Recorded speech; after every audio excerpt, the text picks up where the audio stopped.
Hey everyone, welcome back to Bird Talk with Terrence Mathis. I'm William Brandon. Please make sure you subscribe to the YouTube channel Atlanta Sports Unlimited and turn on those notifications so you don't miss an episode.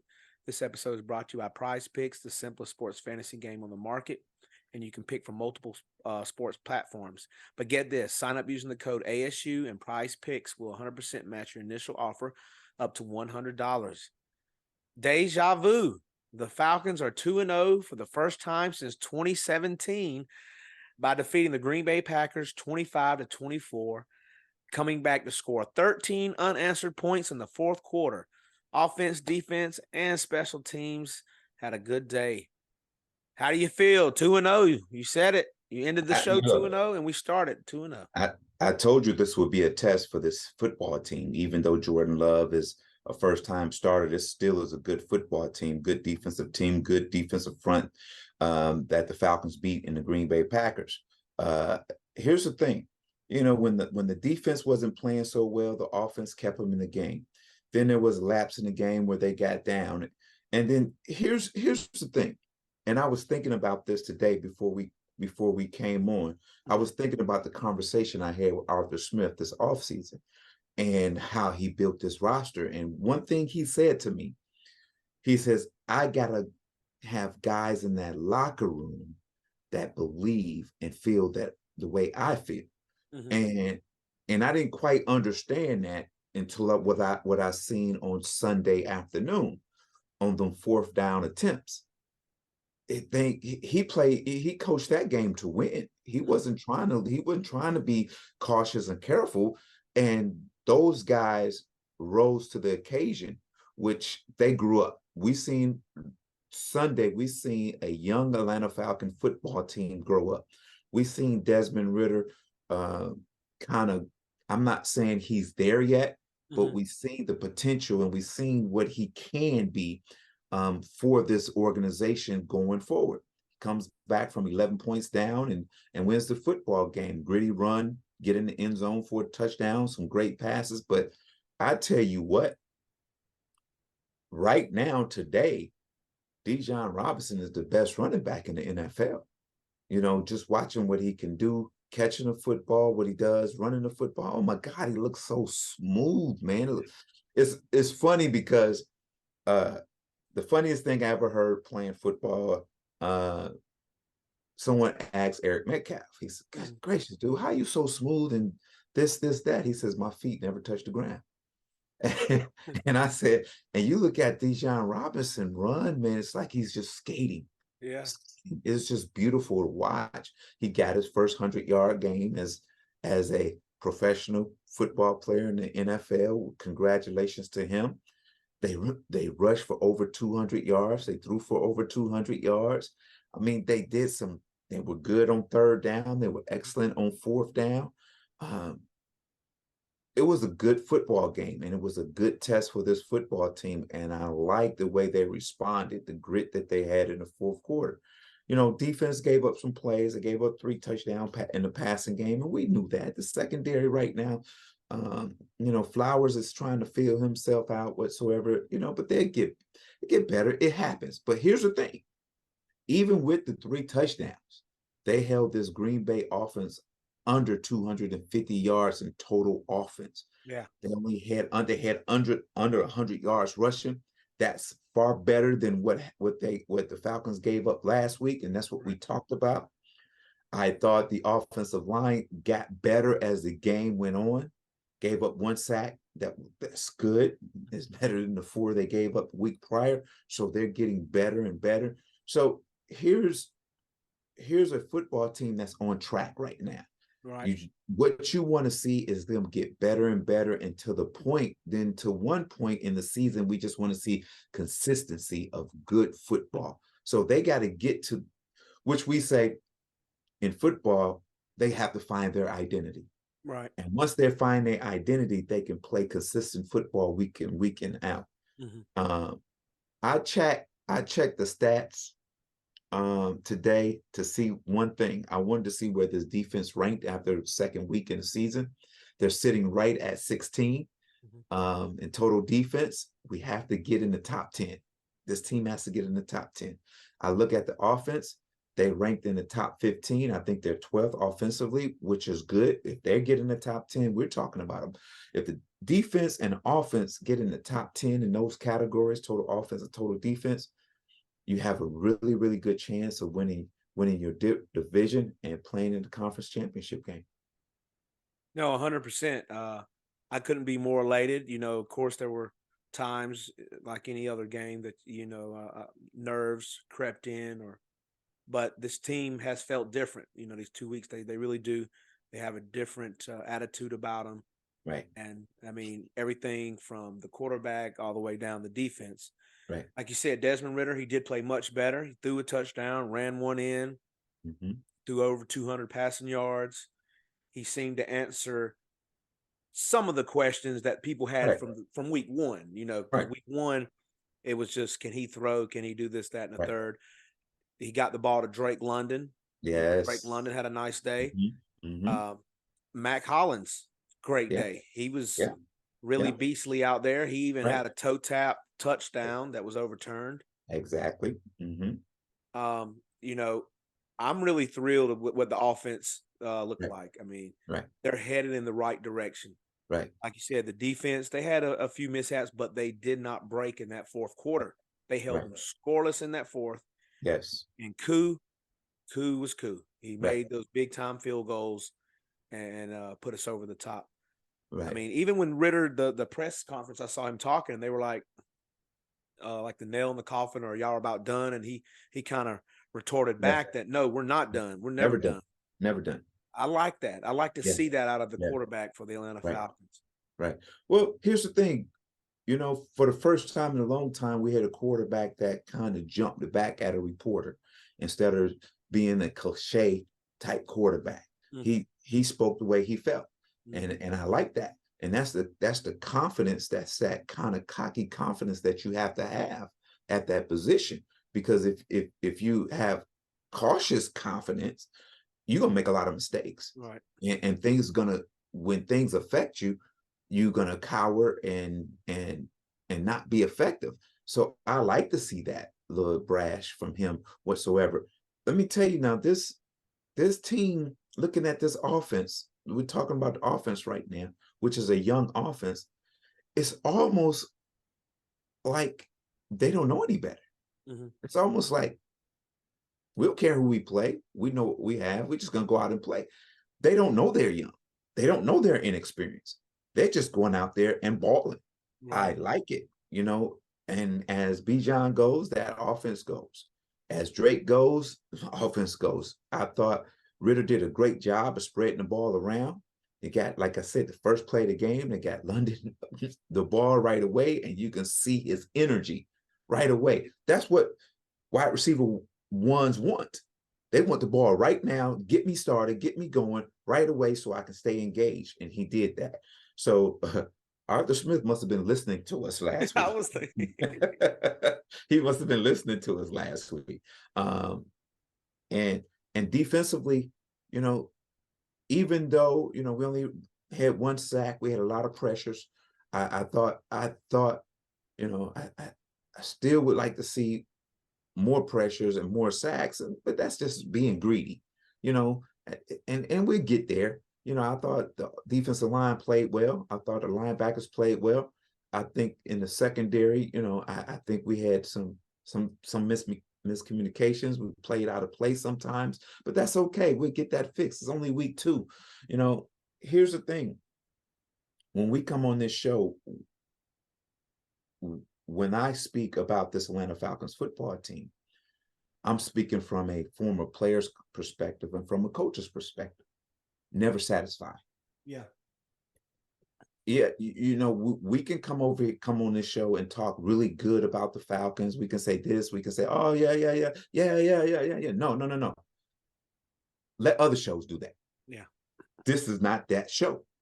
This show is telling you, hey, we played a good game, but we have to play better. Much. You can never be satisfied. You have to play better. And the thing is, if you're not getting better, you're not going to win. And I think that's what Arthur Smith is relaying to them. Hey, we won.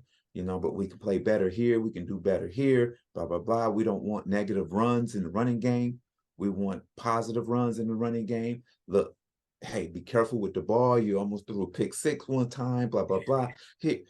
That's what they're talking about. They're correcting the things Right. that makes hamper them from being great. Right. And that's not jumping on them. It's not getting on them. It's one of those things that, hey, we have to eliminate these mental errors or these mistakes, or they might bite us at the end somewhere. So that's what's being taught in Monday's meeting. So now once Monday meeting is over with, you have the day off on Tuesday. Now the game plan goes in on Wednesday, and you forget what happened on Sunday. Now you get ready for the Detroit Lions, which is it's going to be a handful for our offensive line. It's going to be a handful. But at the end of the day, this team got to just continue to get better and better and better. And I think that, you got to, in your emotions, you have to be here with them. You can't go here or here because of the fact that you got to stay in tune and stay focused and be on the right path of what you're trying to do. No, 100%. And I want to just jump back on the Falcons Green Bay game. There was maybe some talk about the fans and maybe still having tickets sold to Green Bay. Now, I will say it wasn't the many Green Bay fans as I've seen in the past. And I can tell you from my personal experience that there were maybe some times we wasn't all active participants in the crowd, but when it mattered, they were loud and it was packed. As you can see, I'm sure you saw the little clip of Jordan Love. He just jumped all over the place. He didn't even know which way to go because it was so loud in there that he jumped. Not too often you see the quarterback false start. Right. Exactly. But exactly. Here's what I say about fans. I love when the stadium is full. I love it. For a player, you want to see that. When it's not full, it does take a little. You go, oh man. I wanted to play in front of a full crowd, but I still got to do my job. Right. I don't care if it's empty. I still got to do my job and do it at the highest level, so, but the fans give you more. It gives it that energy, that vibe, that thing that you go, every time you make a big play and it's this big roar and it's third down and the defense got to get a stop and it's that big roar and your heart is pounding whatsoever. And you sitting there going, okay, you throwing your hands up whatsoever. I mean, that's very effective for the home crowd when you do that, because it's one of those things knowing that they're with us. Right. Let's go. And you don't want to disappoint them. People say, well, you hear a lot of athletes say, I don't play for the fans. Man, be quiet. Yes, you do. Because you want them to adore you. You want them to pat you on the back. You want to stand an ovation when you do things. So yes, you do. You play for the fans. All day I played. I wanted them fans to adore me, and I wanted to high five them, and I wanted them to call my name, and yeah, I wanted all that, because it motivated me to get it every week. Yeah. You see what I'm saying? So that's part of playing the game of football or playing at a high level. The fans are part of the success of a football organization. No, 100%. And fans feel the same way in the crowd. I know some people, may not want to make noise, but in my section, I know people will tell you I can become a little aggravating because I'm like, hey, it's third down. This is why you pay your money. I need you to make some noise. You don't have to stand up, but just make noise loud as you can from your seat. Right. Hey, and when they do, it feels like a reward. It feels like, hey, we did it. We helped them jump off start, and the players reciprocate by throwing their arms up saying, yes, we did do it. So, it shows. Exactly. Like you said, next up is Detroit. The funny thing is 2017, as I said before, we were 2-0. Game 3 was Detroit. And we did go on to beat them in 2017. Of course, that's the year we went back to the playoffs following the Super Bowl. But it's crazy how that's lining up. We're 2-0 going back to Detroit again, just like in 2017. Now, they're coming off an overtime loss to the Seahawks. Yes. And that was their first home game. So I'm sure they're going to be amped trying to get Mhm. some retribution on these Mhm. Falcons when they come into Mhm. town. Well, here's the thing. You have two of the most hard-nosed, old school head football coaches going at it. Mhm. I like to see them in the middle of the field just to grasp each other and just start pushing. That's what you're going to see because they rely on defense. They rely on putting pressure on the quarterback and stopping the run. They rely on running the football, good running game. They got the rookie Gibbs from Alabama that just to do the special, but we got our own special. Here's the thing. It was funny because remember, I thought we might draft Gibbs. Yes. And here we go. We get Robinson, who I feel those two are mirrored players. I think they're the same pretty much. So the matchup you want to see is between the two running backs. Which one is going to do their get off and have a big day? But here's the thing: the team that can control the turnover battle will win this football game. And I think the way we run the ball and want to run the ball and control the clock and eat up some yards, I think we have the advantage there. Now, when we go back to back pass, now when we get the passing the football, that left side over there of that defense, Hutchinson coming off that edge, is going to be. We're going to have to. You We have got our to pay hands attention. full. We're going to have to pay attention to that. We're going to have to pay attention to that. Now, where they're weak at is in the secondary, which they've been there for the last 2-3 years. So we have advantage there because we have two dudes on the outside in Hollins and London that can go up and get the football. And then we have Pitts getting down the middle. We have John Smith getting down the middle. See, And that's the thing. I just think we have better talent. And I think what we do offensively is, especially in the run game, is better. Now they like to throw the football now. They would throw the football. They would throw the football 50 times if they have to. So, but I think with Bates being back there, being the general back there in that secondary, they're going to play a lot better this week than they did against the Green Bay Packers. Speaking of those weapons, you just brought one up. I forgot to talk about Jonnu Smith, the other tight end. I mean, Yes. he had a heck of a game as Yeah. well. Yeah, he So, showed I up. mean, and like you said, we're just going to keep the object is to keep getting better. Yeah. If they can implement Pitts how they have Drake and now Jonnu and Matt Collins, because that we had a question about a second wide receiver, but Matt Collins is kind of showing us he's that guy. He's that guy. It's funny because you have so many weapons and you can play Algier. We haven't even talked about Algier. You can play Algier and Robinson and put Robinson in the slot, and you're doing good. Now you got to say, well, where is a jet sweep coming? What's coming? Is it the wide receiver screen to Robinson? What's coming? So you got to play pretty much a base defense when you have that type of lineup on the field. When you have Pitts, London, and Hollins, and Robinson, and Algier in the game, you got to play a base defense. Now because you don't know where it's going. the destruction is about to come from. So I think that's a good formation for this football team to keep teams balanced, because now you can send Robinson in motion and give it to him, or send him in rocket motion, which means he gets behind the quarterback and pitch it to him, or he can run a route, an option route to get open. It's just so many things that this offense is capable of doing with the talent that they have. And I think they're going to get better and better and better and better. And before you know it, we're going to look up and it's going to be a 10 win football team, or plus wins. You never know. I like their chances. I really do, because I don't think, even though the Saints are winning, the Buccaneers are winning, whatsoever, I still don't see them matching up to this football team. I agree. And that's funny you said that, because technically we have the best division in football right now. And I thought maybe this would be the Falcons just to run away, but right now it's neck and neck. And then we hadn't even got Cordero Patterson back. That's another weapon that teams don't even realize that we can plug in when maybe Bijan needs a breather or Algier needs a breather. Like you Well, said, they have Bijan playing slot, running them behind. Man, he was mhm. doing so much the other day. Well, here's the thing. This is the blessing in this is that they're playing so well.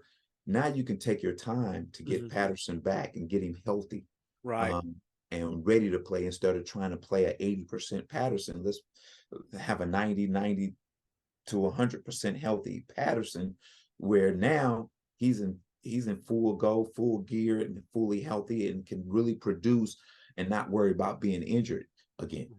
Right on. Yeah, I'm excited for the coming weeks. The Falcons don't return home because after Detroit, they travel to London to take on the Jaguars.